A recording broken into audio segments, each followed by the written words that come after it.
باب نمبر 5، محبت انسانوں کی حقیقی نجات دہندہ۔ محبت انسان کا سب سے بڑا تجربہ ہے۔ یہ انسان کا عظیم دانش کے ساتھ رابطہ قائم کرتی ہے۔ جب یہ جنسی اور روحانی جذبات کے ساتھ مدغم ہو جاتی ہے تو یہ تخلیقی بصیرت کے ذریعے انسان کو انفرادی پیش رفت کی بلند چوٹیوں تک لے جا سکتی ہے۔ محبت جنس اور عشق کے جذبات کامیابی کی ابدی تکون، جسے فطانت کے طور پر جانا جاتا ہے، کے تین پہلو ہیں۔ فطانت کی تخلیق کے لیے قدرت کے پاس اس کے علاوہ کوئی دوسرا وسیلہ نہیں ہے۔ محبت انسان کی روحانی فطرت کا ایک بیرونی اظہار ہے۔ جنسی فعل اگرچہ حیاتیاتی عمل ہے، لیکن یہ زمین پر رینگنے والی معمولی ترین مخلوق سے لے کر انسان جیسی اعلیٰ ترین مخلوق تک تخلیقی سرگرمیوں کا سرچشمہ ہے۔ محبت تمام انسانیت کو ایک رشتے میں باندھ دیتی ہے۔ یہ خود غرضی، لالچ، حسد اور بغض کا خاتمہ کرتی ہے اور ادنا ترین انسانوں کو براہ راست بادشاہوں کے منصب پر فائز کر دیتی ہے۔ جہاں محبت کا وجود نہ ہو، وہاں حقیقی عظمت نظر نہیں آ سکتی۔ جس محبت کی میں بات کر رہا ہوں، اس کو جنسی جذبات کے ساتھ غلط ملت نہیں کرنا چاہیے، کیونکہ محبت اپنے بلند ترین اور خالص ترین اظہار میں ابدی تکون کا حصہ ہے، لیکن اس کے باوجود یہ اس تکون کے تینوں اجزاء میں سے سب سے عظیم ہے۔ جس محبت کی میں بات کر رہا ہوں وہ زندگی عطا کرتی ہے، اور اس کی کوکھ سے وہ تخلیقی جدوجہد جنم لیتی ہے جس نے انسانوں کو اس کے موجودہ شائستگی اور تہذیب کے مقام تک پہنچایا ہے۔ یہ ایک ایسا عنصر ہے جو انسان اور اس کے نیچے دنیا کی تمام تر مخلوق کے درمیان ایک خط امتیاز کھینچتا ہے۔ یہ ایک ایسا عنصر ہے جو اس بات کا تعین کرتا ہے کہ ہر انسان اپنے ارد گرد بسنے والے انسانوں کے دلوں میں کتنی جگہ پا سکتا ہے۔ محبت ایک ایسی مضبوط بنیاد ہے جس پر 12 دولتوں میں سے پہلی دولت مثبت ذہنی رویے کی عمارت تعمیر کی جا سکتی ہے، اور ہمیں یہ بات ہمیشہ پیش نظر رکھنی چاہیے کہ اس کے بغیر کوئی بھی شخص حقیقی دولت مند نہیں بن سکتا۔ محبت باقی 11 دولتوں کا تانا اور بانا ہے۔ یہ تمام دولتوں کی سج دھج میں اضافہ کرتی ہے اور انہیں پائیداری کی صفت سے نوازتی ہے۔ اس بات کی شہادت ہمیں ان لوگوں کے سرسری مشاہدے سے مل جاتی ہے جنہوں نے مادی دولتیں تو حاصل کر لی ہیں، لیکن محبت کا جذبہ حاصل نہیں کر سکے۔ چند قدم زیادہ چلنے کی عادت، اس سے بڑھ کر محبت کا اظہار کوئی اور نہیں ہو سکتا، جس کا اظہار بغیر کسی ذاتی مفاد کے محض دوسروں کے فائدے کے لیے کام کر کے کیا جاتا ہے۔ ہر دور کے عظیم دانشوروں نے محبت کو ایک ایسی اکسیر طاقت قرار دیا ہے جو انسانوں کے زخمی دلوں کو شفا بخشتی ہے۔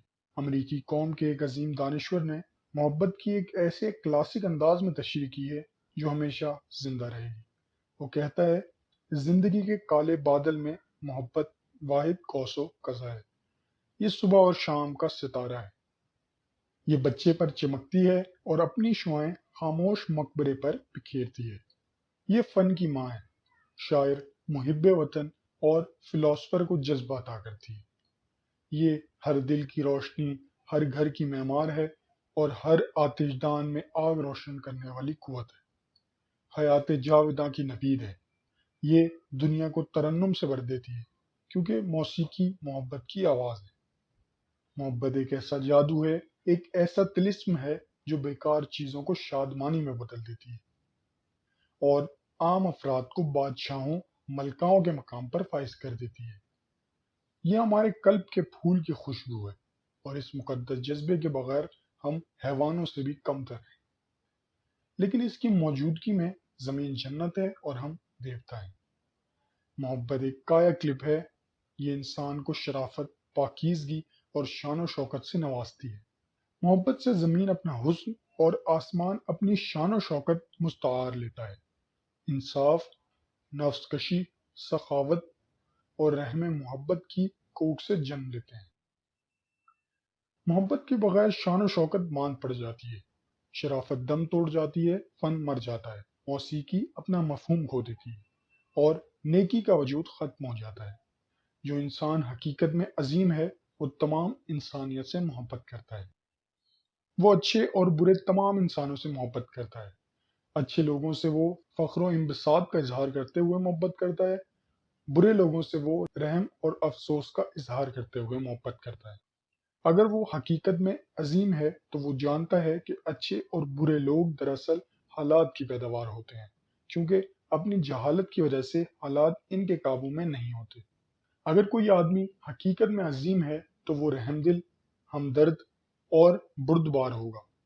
جب وہ دوسرے لوگوں کے بارے میں کوئی رائے قائم کرنے پر مجبور ہوتا ہے تو وہ رحم کے جذبے کے ساتھ انصاف کے تقاضوں میں قدر نرمی کا مظاہرہ کرتا ہے اور ہمیشہ کمزور، بے علم اور غربت کے ماروں کی طرفداری کی کوشش کرتا ہے۔ ان چند لوگوں کا تذکرہ جنہوں نے چند قدم زیادہ چلنے کی عادت سے فائدہ حاصل کیا۔ کوئی آدمی بھی کسی مہارت کے بغیر رضاکارانہ طور پر کوئی کام نہیں کرتا۔ یہاں ہم ان چند لوگوں کا ذکر کر رہے ہیں جنہوں نے چند قدم زیادہ چلنے کی عادت سے فائدہ حاصل کیا۔ شاید ان کے ذکر سے آپ میں بھی اس عادت کو اپنانے کے لیے کوئی محرک پیدا ہو۔ کئی سال پہلے پیٹرزبرگ ڈپارٹمنٹ اسٹور میں ایک بوڑھی عورت محض وقت گزاری کے لیے چہل قدمی کر رہی تھی۔ وہ مختلف کاؤنٹروں کے سامنے سے گزرتی چلی گئی، لیکن کسی نے اس کی طرف توجہ نہ دی۔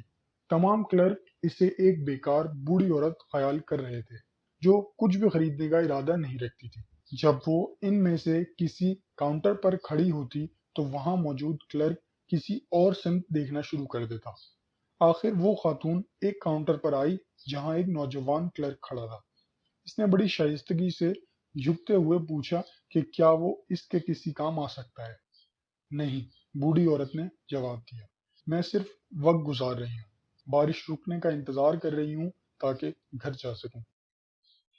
بہت اچھی بات ہے میڈم، نوجوان نے مسکراتے ہوئے کہا، کیا میں آپ کے لیے کرسی لے آؤں؟ اور اس نے اس کے جواب کا انتظار کیے بغیر ایک کرسی لا کر اسے دے دی۔ جب بارش قدرے تھم گئی تو نوجوان بوڑھی خاتون کو بازو سے پکڑ کر گلی تک لے گیا اور اسے خدا حافظ کہا۔ جانے سے پہلے اس نے اس کا کارڈ لے لیا۔ کئی ماہ بعد اسٹور کے مالک کو ایک خط ملا کہ اس نوجوان کو ایک گھر کی تزئین و آرائش کے لیے آرڈر وصول کرنے کے لیے اسکاٹ لینڈ بھیجا جائے۔ اسٹور کے مالک نے جواب میں کہا کہ اسے افسوس ہے کہ نوجوان گھروں کی آرائش کرنے والے ڈپارٹمنٹ میں کام نہیں کرتا، تاہم اس نے وضاحت کی کہ اس کام کے لیے ایک تجربے کار آدمی کو بھیجنے میں وہ خوشی محسوس کرے گا۔ جواب میں اسے کہا گیا کہ اس خاص نوجوان کے علاوہ کوئی دوسرا آدمی نہیں چاہیے۔ یہ خطوط اینڈریو کارنیگی کی جانب سے تھے، اور جس گھر کی وہ تزئین و آرائش کروانا چاہتا تھا وہ اسکاٹ لینڈ میں اسکیبو کاسل تھا۔ وہ بوڑھی خاتون کارنیگی کی والدہ تھی۔ نوجوان آدمی کو اسکاٹ لینڈ بھیجا گیا۔ اسے گھریلو آرائش کی مختلف اشیاء کے کوئی $100,000 کے آرڈر ملے اور ان کی مدد سے وہ اسٹور کا حصہ دار بن گیا۔ بعد میں وہ اسٹور کے آدھے منافع میں حصہ دار بن چکا تھا۔ یقیناً جب آپ چند قدم زیادہ چلتے ہیں تو اس کا معاوضہ ضرور ملتا ہے۔ چند سال بیشتر دی گولڈن رول میگزین کے ایڈیٹر کارڈ یون پورٹ کے پالمر اسکول میں تقریر کے لیے مدعو کیا گیا۔ اس نے اپنے معمول کی فیس $100 اور آنے جانے کے اخراجات کی ادائیگی پر پیشکش قبول کر لی۔ جب ایڈیٹر کالج میں پہنچا تو اس نے وہاں سے اپنے میگزین کے لیے بہت سی کہانیوں کا مواد اکٹھا کر لیا۔ جب اس نے تقریر کر لی اور واپسی کی تیاری کی تو اسے اپنے آنے جانے کے اخراجات بتانے کو کہا گیا تاکہ اسے معاوضے کا چیک دیا جا سکے۔ اس نے اپنی تقریر اور اخراجات کے لیے کوئی بھی رقم لینے سے انکار کر دیا اور کہا کہ اس نے اپنی میگزین کے لیے جو مواد اکٹھا کیا ہے اس صورت میں اسے پہلے سے مناسب ادائیگی ہو چکی ہے۔ اس خیال کے ساتھ کہ اسے کافی اجرت مل گئی ہے وہ ٹرین پر بیٹھا اور واپس شکاگو آ گیا۔ اگلے ہفتے اسے ڈیون پورٹ سے میگزین کی سالانہ خریداری کے لیے بہت سے آرڈر وصول ہونا شروع ہو گئے۔ ہفتے کے اختتام تک $6,000 نقد وصول ہو چکے تھے۔ پھر اسے ڈاکٹر پالمر کا ایک خط ملا جس میں یہ وضاحت کی گئی تھی کہ خریداری کے لیے یہ ممبرشپ اس کے طالب علموں کی جانب سے آ رہی تھی جن کو بتایا گیا تھا کہ ایڈیٹر نے وہ رقم لینے سے انکار کر دیا تھا جس کا اس کے ساتھ وعدہ کیا گیا تھا اور جس کا وہ حقدار تھا۔ اگلے 2 سالوں میں پالمر اسکول کے گریجویٹس اور طالب علموں نے $50,000 سے زائد چندہ خریداری بھیجا۔ یہ واقعہ اتنا متاثر کن تھا کہ اسے ایک ایسے میگزین نے بھی شائع کر دیا جس کی سرکولیشن انگلش بولنے والی دنیا میں تھی، اور اس طرح اسے بہت سے دیگر ممالک سے بھی چندہ خریداری موصول ہوا۔ اس طرح محض $100 کی مفت خدمت کرنے کے عوض ایڈیٹر نے اپنی سرمایہ کاری کی نسبت 500 گنا زیادہ منافع حاصل کر لیا۔ چند قدم زیادہ چلنے کی عادت محض ایک موہوم بات نہیں، اس کا صلہ ضرور ملتا ہے اور بہت زیادہ ملتا ہے۔ اس کے علاوہ چند قدم زیادہ چلنے کی عادت دوسری سرمایہ کاریوں کی طرح کبھی ختم نہیں ہوتی، اس کا صلہ ساری عمر ملتا رہتا ہے۔ آئیے اب ہم جائزہ لیتے ہیں کہ جب ایک آدمی چند قدم زیادہ چلنے کی عادت کو نظر انداز کر دیتا ہے تو کیا نتیجہ نکلتا ہے۔ ایک بارش والے دن شام کے وقت نیو یارک میں ایک ایسے شو روم میں جہاں بہت زیادہ قیمتی گاڑیاں کھڑی تھیں، ایک سیلز مین معمول کے مطابق اپنی میز پر بیٹھا تھا۔ دروازہ کھلا اور ایک آدمی بڑی خوش دلی سے چھڑی گھماتا ہوا اندر داخل ہوا۔ سیلز مین نے شام کا اخبار پڑھتے ہوئے نظریں اوپر اٹھائیں اور اندر آنے والے پر ایک سرسری نظر ڈالی، اور اسے ایک ایسا شخص خیال کیا جس نے خریدنا کچھ بھی نہیں ہوتا اور محض قیمتیں اور مختلف باتیں پوچھتے ہوئے اپنا اور دوسروں کا وقت ضائع کرتے ہیں۔ اس نے کرسی سے اٹھنے کی زحمت نہ کی اور دوبارہ اخبار بینی شروع کر دی۔ چھڑی والا آدمی شو روم میں گھومتے ہوئے کبھی ایک کار کے پاس رکتا، کبھی دوسری کار کے پاس رکتا۔ آخر میں وہ چلتا ہوا وہاں آیا جہاں سیلز مین بیٹھا ہوا تھا۔ اپنی چھڑی پر جھکتے ہوئے بڑی بے پرواہی سے وہاں کھڑی 3 مختلف گاڑیوں کی قیمت پوچھی۔ اخبار سے نظریں اٹھائے بغیر سیلز مین نے قیمتیں بتائیں اور دوبارہ اخبار پڑھنے لگا۔ چھڑی والا آدمی دوبارہ ان گاڑیوں کی طرف گیا جنہیں وہ پہلے دیکھتا رہا تھا۔ ہر ایک کے ٹائروں کو پاؤں سے ٹھوکر مار کر دیکھا اور مصروف سیلز مین کے پاس واپس آیا اور کہا، ٹھیک ہے، مجھے سمجھ نہیں آ رہی کہ میں یہ خریدوں یا وہ خریدوں، یا وہ جو پرے کھڑی ہے وہ خریدوں، یا پھر میں تینوں ہی خرید لوں۔ مصروف آدمی جواب میں محض مسکرا دیا، گویا کہ اپنی دانش پر نازاں ہو کہ میرا اندازہ درست تھا۔ پھر چھڑی والے آدمی نے کہا، اوہ، میرا خیال ہے میں ان میں سے ہی ایک خریدوں گا۔ یہ ایک جو پیلے پہیوں والی ہے، کل میرے گھر بھجوا دینا۔ ہاں، تو آپ نے اس کی قیمت کیا بتائی تھی؟ اس نے اپنی چیک بک نکالی، ایک چیک لکھا اور سیلز مین کو تھماتے ہوئے باہر نکل گیا۔ جب سیلز مین نے چیک پر نام دیکھا تو اس کے کئی رنگ بدلے اور تقریباً بے ہوش ہونے کو پہنچ گیا۔ چیک دینے والا شخص ہیری پین وائٹ نہیں تھا اور سیلز مین کو پتہ چل چکا تھا کہ اگر وہ کرسی سے اٹھنے کی زحمت گوارا کر لیتا تو بغیر کسی جد و جہد کے تینوں گاڑیاں بیچ سکتا تھا۔ اپنی اہلیت کے مطابق بہتر کام یا خدمت مہیا نہ کرنا اور خواہ مخواہ کی کوتاہی برتنا بہت مہنگا پڑ سکتا ہے، اور جب اس حقیقت کا علم ہوتا ہے تو وقت گزر چکا ہوتا ہے۔ 40 سال پہلے کی بات ہے کہ ہارڈ ویئر اسٹور پر ایک نوجوان سیلز مین نے دیکھا کہ بہت چھوٹی موٹی چیزیں ایسی پڑی تھیں جن کا رواج ختم ہو چکا تھا اور اس لیے وہ بک نہیں رہی تھیں۔ اس نے تھوڑا وقت نکال کر اسٹور کے درمیان ایک بڑا میز لگا دیا اور کچھ نہ بکنے والی اشیاء رکھ دی، اور اس پر ہر مال 1 ڈائم 10 سینٹ کا بورڈ لگا دیا۔ وہ خود بھی اور اسٹور کا مالک بھی حیران رہ گئے جب یہ تمام اشیاء ریوڑیوں کی طرح بکنے لگیں۔ اسی تجربے نے ایف ڈبلیو ولورتھ 5 اور 10 سینٹ کی چین 5 اور 10 سینٹ کے چین سٹور سسٹم کو جنم دیا۔ 5 اور 10 سینٹ کے چین سٹور سسٹم کو جنم دیا، جس نوجوان نے چند قدم زیادہ چلنے کی عادت کے نتیجے میں فروخت اس تصور تک رسائی حاصل کی۔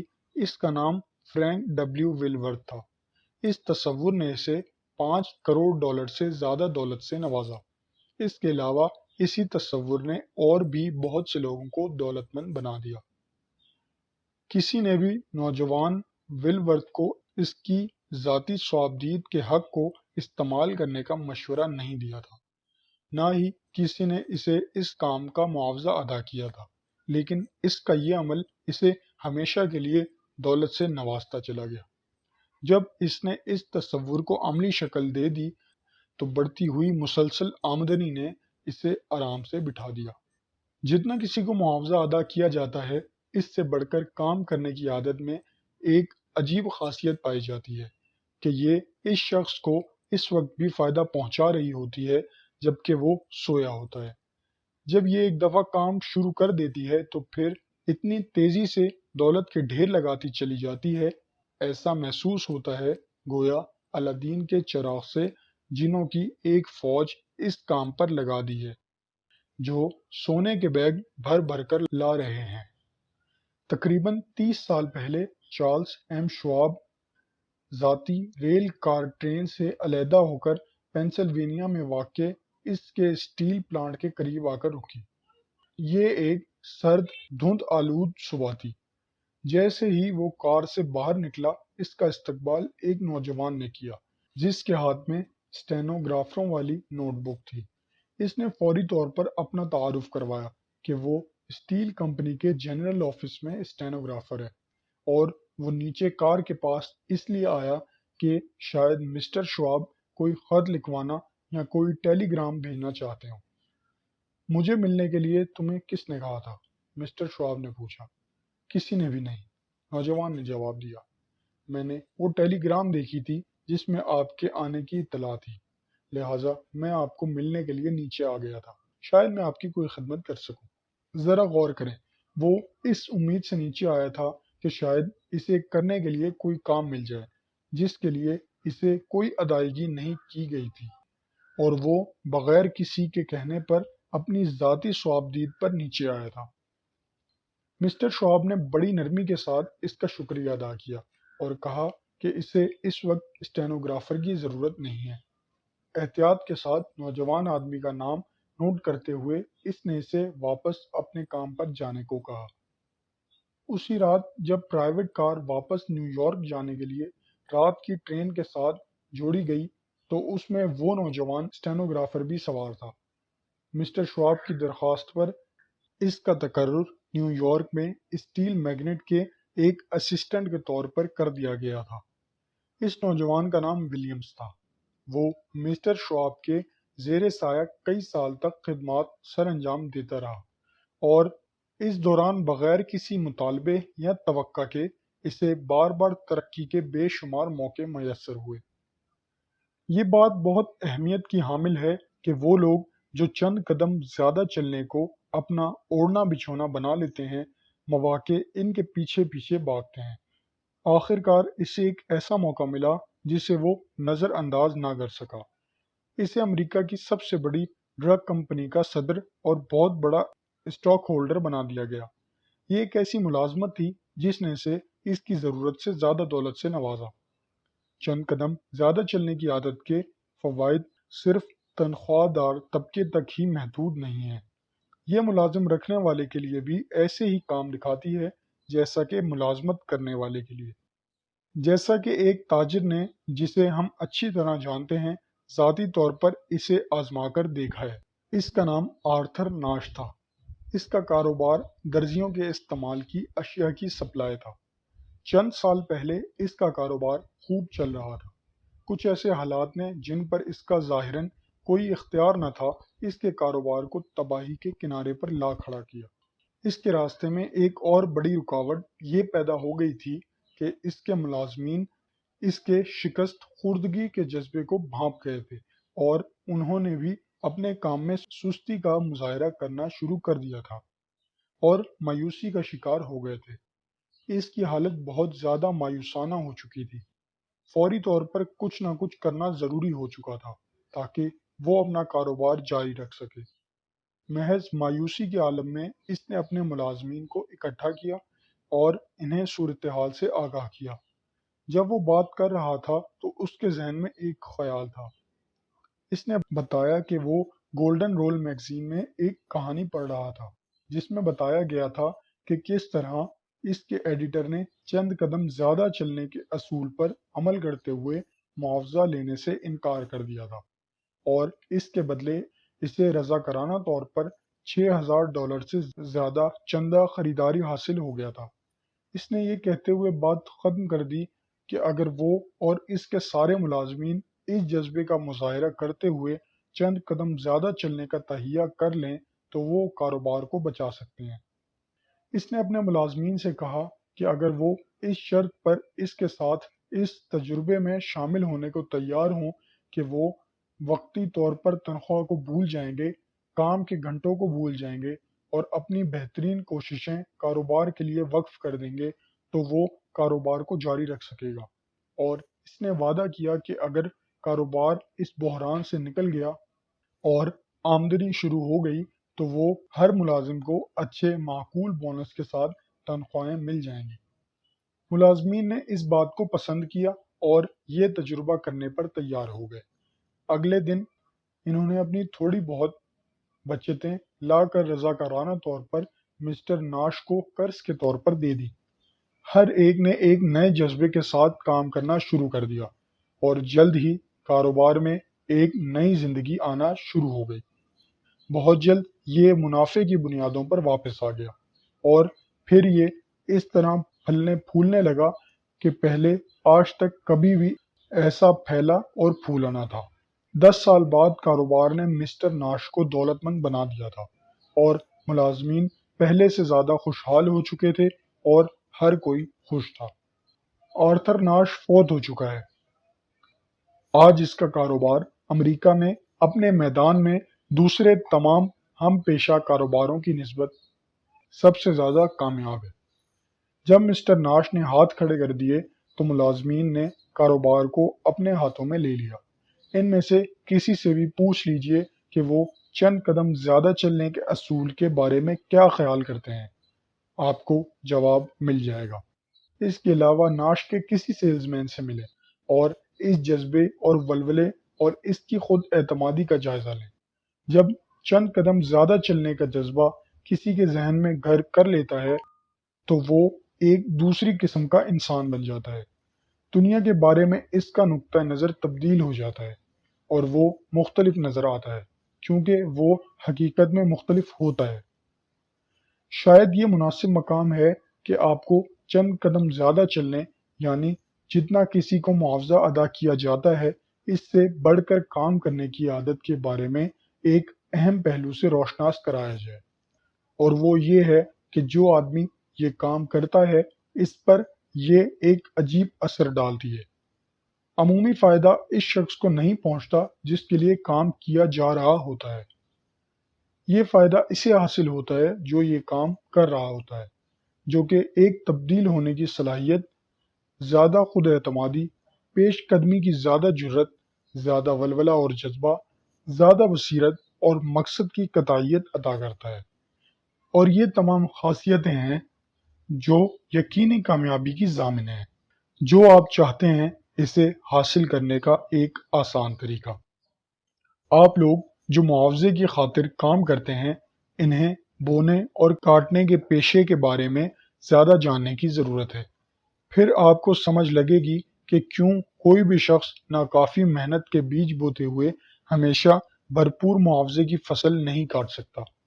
آپ کو یہ سمجھ آ جائے گی کہ آدھے دن کی محنت کے عوض پورے دن کی مزدوری کا مطالبہ زیادہ دن نہیں چل سکتا، اور آپ کو جو معاوضے کی خاطر کام نہیں کرتے لیکن زندگی کی بہترین آسائشیں حاصل کرنے کی خواہش رکھتے ہیں، آئیے آپ سے چند باتیں کرتے ہیں۔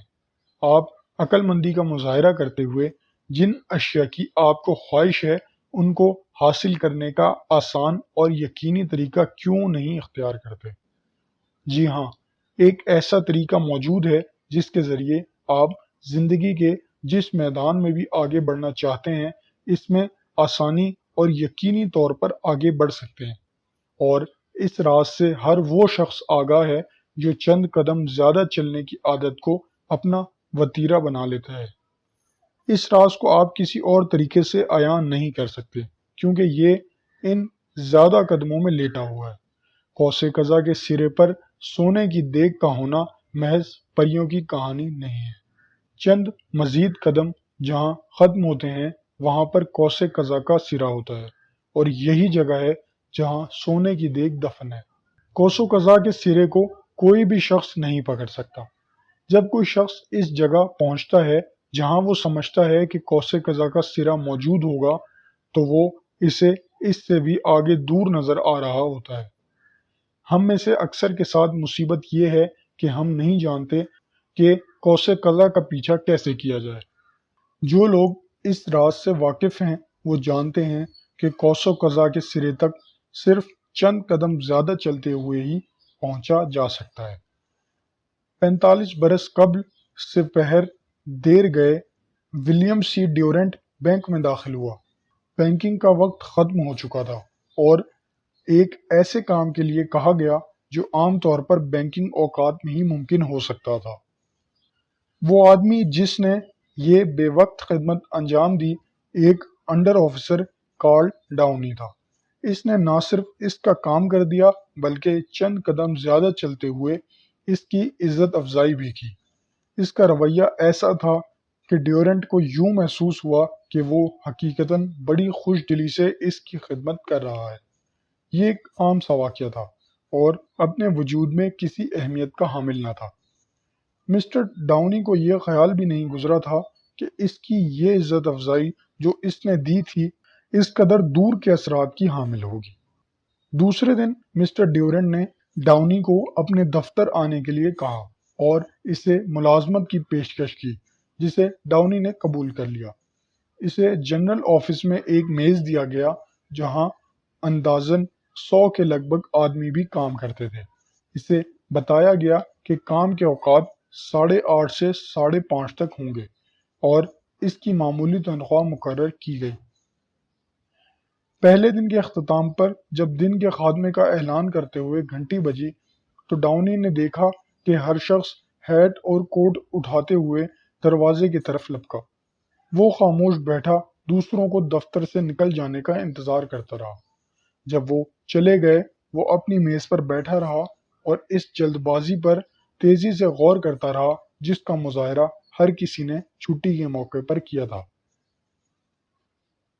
15 منٹ بعد مسٹر ڈیورنٹ نے اپنے پرائیویٹ دفتر کا دروازہ کھولا اور مسٹر ڈاؤنی کو ابھی تک اپنی میز پر بیٹھے ہوئے دیکھا اور ڈاؤنی سے پوچھا کہ کیا اسے علم ہے کہ اسے 5:30 پر کام بند کر دینے کا حق ہے۔ او ہاں، ڈاؤنی نے جواب دیا، لیکن میں اس قدر تیزی سے باہر نکلنا نہیں چاہتا۔ پھر اس نے پوچھا کہ اگر وہ مسٹر ڈیورنٹ کے کسی کام آ سکتا ہو۔ ڈیورنٹ نے اسے پوچھا کہ کیا اس کے پاس پینسل ہے۔ اس نے ایک پینسل کو پینسل تراش میں ڈال کر تراشا اور مسٹر ڈیورنٹ کو پیش کر دی۔ مسٹر ڈیورنٹ نے اس کا شکریہ ادا کیا اور اسے شب بخیر کہا۔ اگلے دن چھٹی کے وقت ڈاؤنی دوبارہ اپنی میز پر بیٹھا رہا تاکہ بھیڑ کم ہو جائے۔ اس مرتبہ وہ جان بوجھ کر انتظار کرتا رہا۔ تھوڑی دیر بعد مسٹر ڈیورنٹ اپنے پرائیویٹ دفتر سے باہر نکلا اور دوبارہ پوچھا کہ کیا اسے علم نہیں ہے کہ 5:30 پر چھٹی کا وقت ہے۔ جی ہاں، ڈاؤنی مسکرایا، مجھے علم ہے کہ یہ دوسروں کے لیے نکلنے کا وقت ہے، لیکن مجھے یہ کسی نے نہیں کہا کہ جب چھٹی کا وقت ہو جائے تو مجھے لازمی دفتر سے نکل جانا چاہیے، لہٰذا میں یہاں اس امید سے بیٹھا رہتا ہوں کہ شاید آپ کے کسی چھوٹے موٹے کام آ سکوں۔ بہت غیر معمولی امید ہے، ڈیورنٹ نے کہا۔ ڈیورنٹ نے کہا کہ تمہیں یہ خیال کیسے آیا؟ مجھے یہ خیال اس منظر سے آیا ہے جو میں ہر روز یہاں چھٹی کے وقت دیکھتا ہوں، ڈاؤنی نے جواب دیا۔ مسٹر ڈیورنٹ نے جواب میں کچھ کہا۔ ڈاؤنی صاف طور پر سن نہ سکا اور اپنے دفتر میں واپس چلا گیا۔ اس کے بعد ڈاؤنی ہمیشہ چھٹی کے بعد اس وقت تک میز پر بیٹھا رہتا جب تک وہ مسٹر ڈیورنٹ کو دفتر سے جاتے ہوئے نہ دیکھ لیتا۔ اسے ایسا کرنے کو کسی نے نہیں کہا تھا اور نہ ہی کسی نے اسے یہاں بیٹھے رہنے کا کوئی معاوضہ دینے کا وعدہ کیا تھا، اور ایک عام دکھنے والے کی نظر میں وہ اپنا وقت ضائع کر رہا تھا۔ کئی ماہ بعد مسٹر ڈیورنٹ نے ڈاؤنی کو اپنے دفتر میں بلایا اور بتایا گیا کہ اسے نئے پلان پر بھیجنے کے لیے منتخب کیا گیا ہے جو کہ حال ہی میں خریدا گیا ہے، اور وہاں اسے پلانٹ مشینری لگانے کی نگرانی کرنا ہوگی۔ ذرا غور کریں، ایک سابقہ بینک آفیسر چند مہینوں میں مشینری کا ماہر بن گیا۔ بغیر کسی عذر یا بہانے کے ڈاؤنی نے یہ نئی ذمہ داری قبول کر لی اور اپنے کام پر چلا گیا۔ اس نے نہیں کہا، مسٹر ڈیورنٹ، میں مشین لگانے کے بارے میں کچھ نہیں جانتا۔ اس نے یہ نہیں کہا، یہ میرا کام نہیں ہے، یا مجھے مشین لگانے کے پیسے تو ادا نہیں کیے جا رہے۔ اس نے کوئی بات نہ کی اور اپنے کام پر چلا گیا اور جو اسے کہا گیا تھا اس کے مطابق کام کرنے لگا۔ اس کے علاوہ وہ اپنے کام پر خوشگوار ذہنی رویے کے ساتھ گیا۔ 3 ماہ بعد کام مکمل ہو گیا۔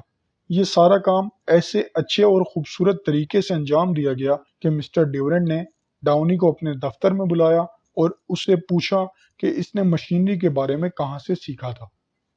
میں نے کبھی بھی نہیں سیکھا۔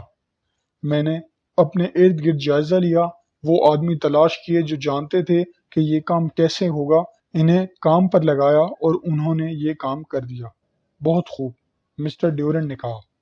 2 قسم کے آدمی ہوتے ہیں جو کسی اہمیت کے حامل ہوتے ہیں۔ ایک آدمی وہ ہوتا ہے جو کوئی کام کر سکتا ہے اور بغیر شکایت کیے کہ مجھ پر کام کا بہت بوجھ ہے، کام کو اچھے طریقے سے کرتا ہے، اور دوسرا آدمی وہ ہوتا ہے جو بغیر شکایت کیے دوسرے لوگوں سے کام کروا سکتا ہے، اور تم میں دونوں خاصیتیں بیک وقت پائی جاتی ہیں۔ ڈاؤنی نے اپنی اس قدردانی پر شکریہ ادا کیا اور جانے کے لیے پلٹا۔ 1 منٹ ٹھہرو، ڈیورنٹ نے کہا، میں تمہیں یہ بتانا بھول گیا تھا کہ تم اس پلانٹ کے جو تم نے لگایا ہے نئے مینیجر ہو، اور تمہاری تنخواہ $50,000 سالانہ ہوگی۔ اگلے 10 سالوں میں مسٹر ڈیورنٹ کے ساتھ رفاقت نے کارل ڈاؤنی کو $10 سے $12 ملین سے نوازا۔ وہ موٹر کنگ کا ایک بڑی قریبی مشیر بن گیا اور اس کے نتیجے میں بہت زیادہ دولت مند شخص بن گیا۔ ہم میں سے زیادہ تر لوگوں کے ساتھ یہ مسئلہ ہوتا ہے کہ ہم ان لوگوں کو دیکھتے ہیں جو مقام حاصل کر چکے ہوتے ہیں، اور ہم ان کی قدر و منزلت کا اندازہ ان کی کامیابیوں کے دور میں کرتے ہیں، اور یہ سوچنے کی تکلیف نہیں کرتے انہوں نے یہ مقام کیسے حاصل کیا۔ کارل ڈاؤنی کی کہانی کوئی خاص چونکا دینے والی کہانی نہیں ہے۔ واقعات جو بیان کیے گئے ہیں روزمرہ زندگی کے معمول کا حصہ ہیں، جن کا شاید اس کے ساتھ کام کرنے والے ساتھیوں نے بھی کوئی نوٹس نہ لیا ہو، اور ہمیں اس بات پر کوئی شک نہیں کہ اس کے ساتھ کام کرنے والے اکثر ساتھی اسے رشک کی نظروں سے دیکھتے ہوں گے کہ کسی خاص تعلق یا محض قسمت کی بنا پر مسٹر ڈیورنٹ اس پر خاص طور پر مہربان ہے، یا ان کے دل میں کوئی اور بات بھی ہو سکتی تھی جس کی عدم موجودگی کا رونا اکثر لوگ روتے ہیں جو زندگی میں کامیاب نہیں ہو سکتے۔ بہرحال اگر ہم صاف گوئی سے کام لیں تو ڈاؤنی نے مسٹر ڈیورنٹ سے ایک خاص تعلق تو قائم کر ہی لیا تھا، اور اس نے یہ تعلق محض اپنی ذاتی پیش قدمی سے پیدا کیا تھا۔ اس نے ضرورت کے وقت محض ایک معمولی سی پینسل مہیا کرتے ہوئے چند قدم زیادہ چلتے ہوئے یہ تعلق استوار کیا تھا۔ اس نے یہ تعلق شام 5:30 پر رش ختم ہونے تک چند منٹ مزید اپنے میز پر اس امید کے ساتھ بیٹھے رہنے سے قائم کیا تھا کہ شاید وہ اپنے مالک کے کسی کام آ سکے۔ اس نے اپنی ذاتی صوابدید پر ایسے آدمی تلاش کرتے ہوئے جو مشینری لگا سکیں یہ تعلق قائم کیا تھا، بجائے اس کے کہ وہ ڈیورنٹ سے پوچھتا کہ ایسے آدمی کہاں سے اور کیسے تلاش کیے جائیں۔ ان واقعات پر قدم بقدم غور کرتے آئیں تو آپ کو علم ہوگا کہ ڈاؤنی کی کامیابی مکمل طور پر اس کی ذاتی پیش قدمیوں کی مرہون منت تھی۔ اس کے علاوہ اس کی کامیابی کی داستان چھوٹے چھوٹے معمولی کاموں کو بہتر انداز میں اور درست ذہنی رویے کے ساتھ انجام دینے پر مشتمل ہے۔ شاید وہاں 100 کے قریب افراد موجود تھے جو مسٹر ڈیورنٹ کے لیے کام کر رہے تھے، اور وہ اتنا ہی بہتر کام کر سکتے تھے جتنا ڈاؤنی نے کیا، لیکن ان کے ساتھ مصیبت یہ تھی کہ وہ کوسو قزح کے سرے کی تلاش میں ہر سپہر ٹھیک 5:30 پر اس سے دور بھاگ جاتے تھے۔ کئی سالوں بعد کارل ڈاؤنی کے ایک دوست نے اس سے پوچھا کہ اس نے مسٹر ڈیورنٹ کے ساتھ اپنے لیے ترقی کے موقع کس طرح تلاش کیے۔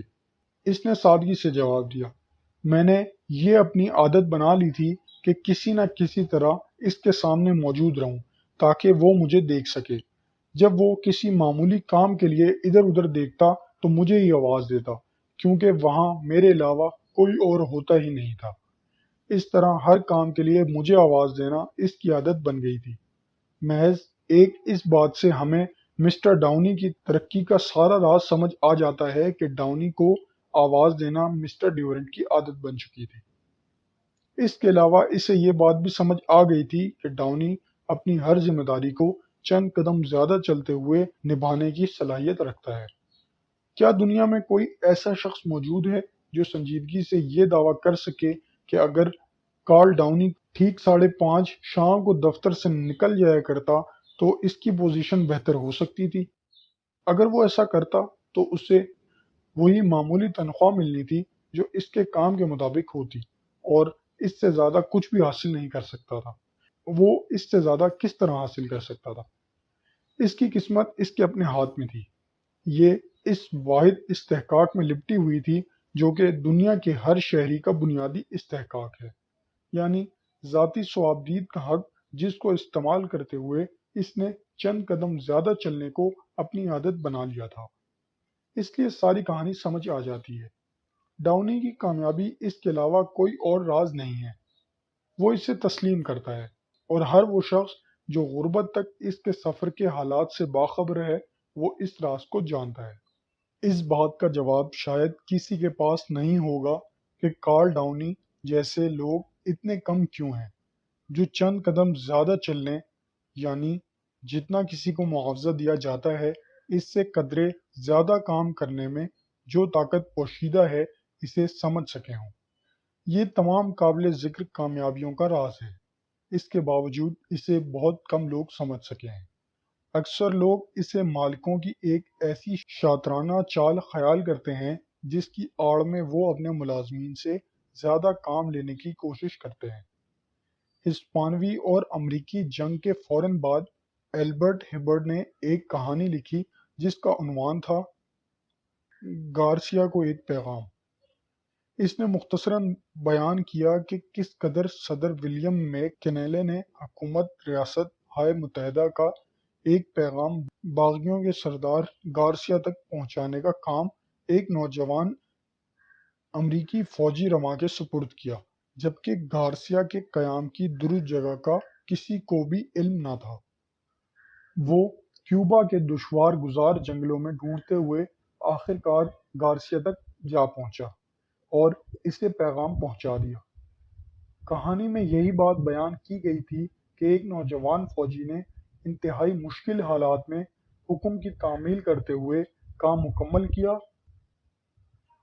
اور کوئی بہانہ تراش کر پسپائی اختیار نہ کی۔ کہانی نے بہت زیادہ مقبولیت حاصل کی اور پوری دنیا میں مشہور ہو گئی۔ ایک آدمی کو جو حکم دیا گیا اس کی بڑے احسن طریقے سے تعمیل ہر محفل میں گفتگو کا ایک اہم موضوع بن چکا تھا۔ گارسیا کو ایک پیغام ایک کتابچے کی شکل میں شائع کی گئی اور اس کی تقریباً 10 ملین کاپیاں ہاتھوں ہاتھ فروخت ہو گئیں۔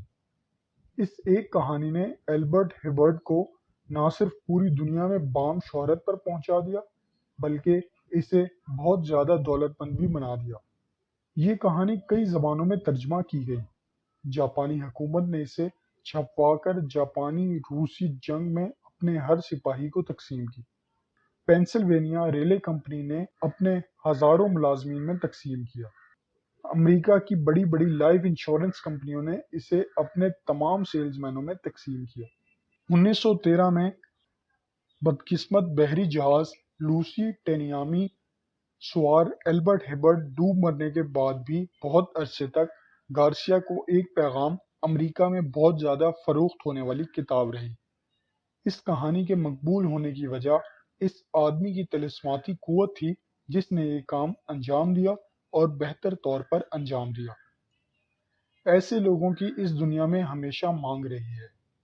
ان کی زندگی کے ہر میدان میں ضرورت ہوتی ہے۔ امریکی صنعت نے ایسے لوگوں کو جو ذمہ داریاں قبول کر سکتے ہیں اور کرتے ہیں اور جو مناسب ذہنی رویے کے ساتھ چند قدم زیادہ چلتے ہوئے کام کرنے کے عادی ہوتے ہیں، ہمیشہ اعلیٰ مقام عطا کیا ہے۔ اینڈریو کارنیگی نے کم از کم ایسے 40 سے زائد آدمیوں کو دہاڑی دار مزدوروں سے اٹھا کر کروڑوں پتی بنایا ہے۔ وہ ایسے آدمیوں کی قدر کو جو چند قدم زیادہ چلنے کے عادی ہوتے ہیں بخوبی سمجھتا تھا۔ جہاں کہیں بھی اسے ایسا آدمی نظر آتا وہ اسے اپنے کاروبار کے اندرونی حصے میں لے کر آتا اور اسے مواقع مہیا کرتا کہ وہ اپنی استعداد کے مطابق جتنا کما سکتا ہے کما سکے۔ لوگوں کے کسی کام کرنے یا کسی کام سے باز رہنے کے پیچھے کوئی نہ کوئی محرک ہوتا ہے۔ چند قدم زیادہ چلنے کی عادت کے پیچھے سب سے زیادہ مضبوط اور بڑا محرک یہ حقیقت ہے کہ یہ عادت ان لوگوں کو جو اس پر عمل کرتے ہیں، جن سب کا ذکر یہاں ممکن نہیں ہے، صلہ ضرور دیتی ہے، اور یہ صلہ ہمیشہ پائیدار اور مستقل ہوتا ہے۔ آج تک کوئی ایسا آدمی نہیں دیکھا گیا جس نے جتنا کسی کو ادا کیا جاتا ہے اس سے زیادہ محنت نہ کرتے ہوئے کوئی مستقل کامیابی حاصل کی ہو۔ یہ اصول ہمیں قوانین قدرت نے بھی کار فرما نظر آتا ہے۔ اس اصول کی سچائی میں بے شمار مؤثر دلائل موجود ہیں۔ یہ عقل سلیم اور انصاف پر مبنی ہے۔ ہم وہ اصول جانتے ہیں جن سے کامیابی حاصل کی جا سکتی ہے۔ آئیے ان کو دانش مندی سے استعمال کرتے ہوئے اپنی خواہش کے مطابق ذاتی دولتیں حاصل کریں اور ساتھ ہی قومی دولت میں اضافہ کریں۔ لالچی مالک کا معاملہ۔ کوئی شخص کہہ سکتا ہے میں پہلے اپنے معاوضے سے زیادہ کام کر رہا ہوں، لیکن میرا مالک اس قدر خود غرض اور لالچی ہے کہ وہ کبھی بھی میری ان خدمات کا اعتراف نہیں کرے گا۔ ہم سب جانتے ہیں کہ کچھ لوگ لالچی ہوتے ہیں اور ان کی کوشش یہ ہوتی ہے کہ جتنا وہ ادا کر رہے ہیں اس سے زیادہ کام لے سکیں۔ خود غرض مالک کمہار کے ہاتھوں میں کچے برتن کی طرح ہیں۔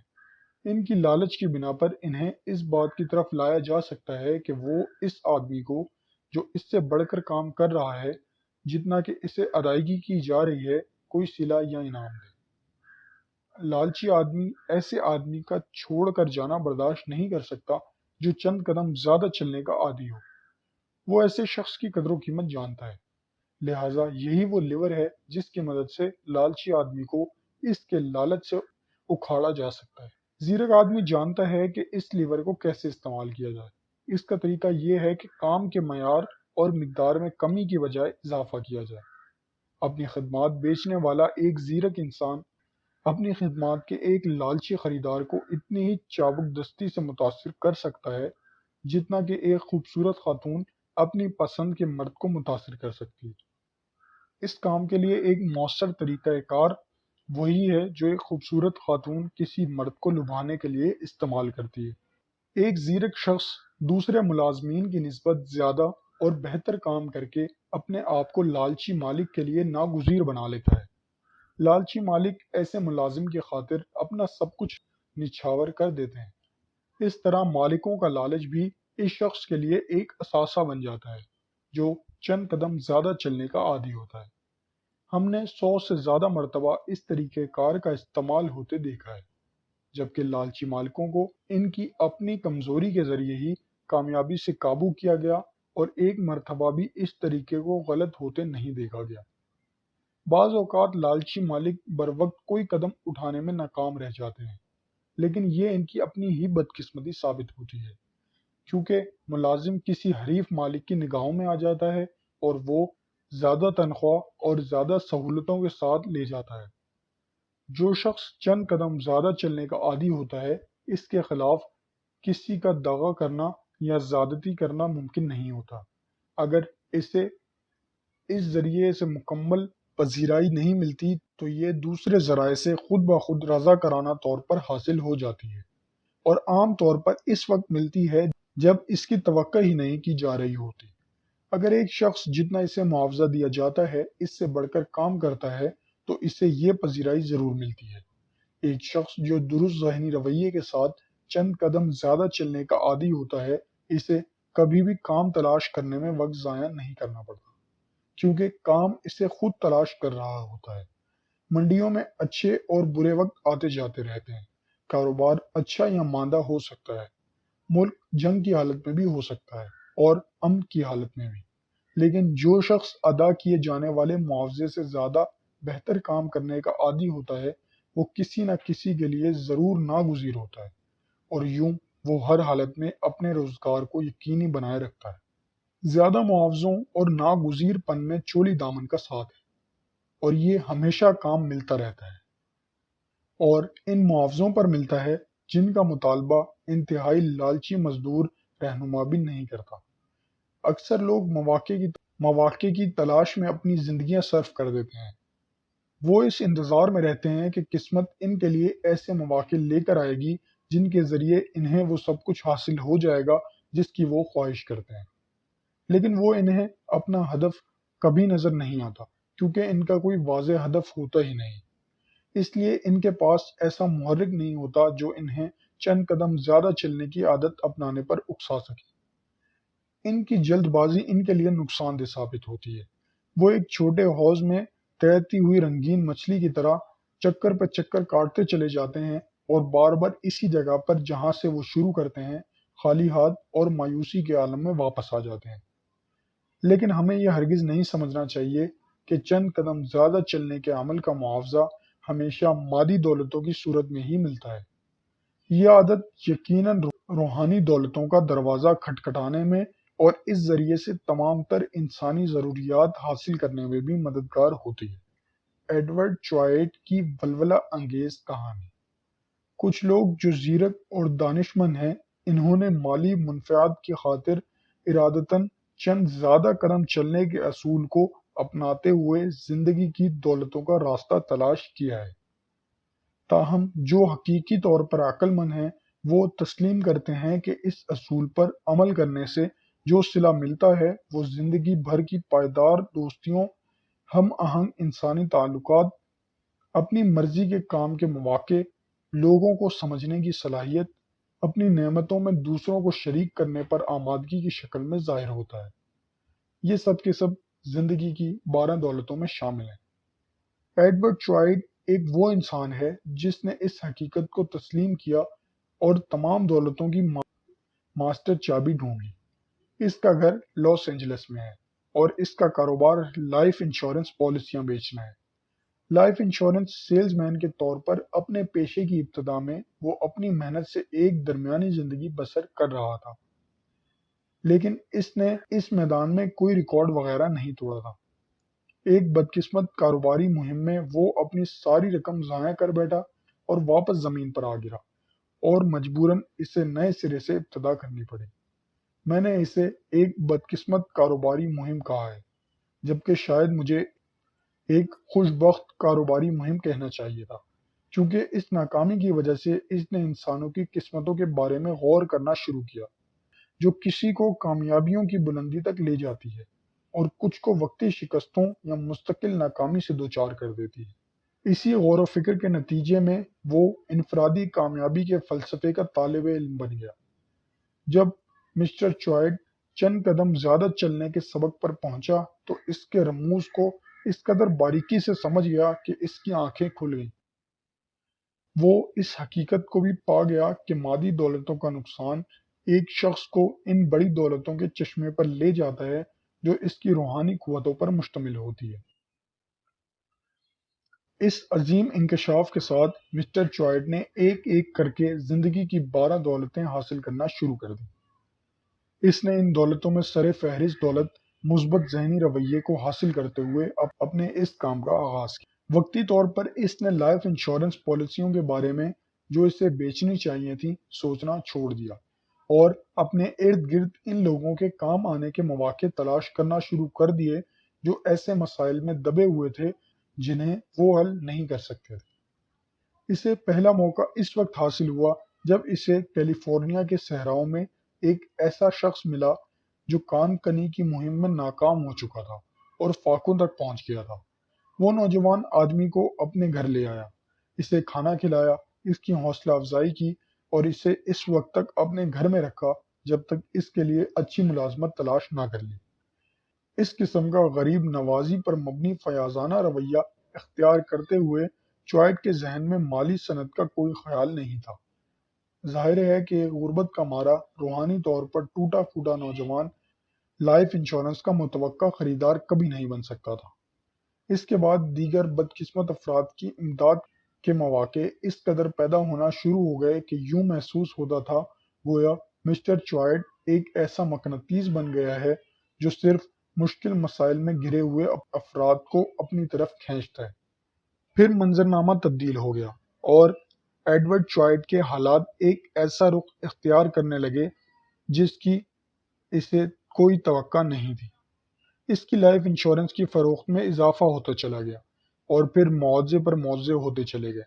اس نے اپنی زندگی کی سب سے بڑی لائف انشورنس اس شخص کے ملازمین کو فروخت کی جس کی اس نے صحرا سے ڈھونڈ کر مدد کی تھی، اور اس فروخت کے لیے مسٹر چوائٹ نے نہ تو درخواست کی تھی اور نہ ہی کوئی اسے محنت کرنے پڑی تھی۔ پھر اس کی لائف انشورنس پالیسیاں فروخت ہوتی چلی گئیں۔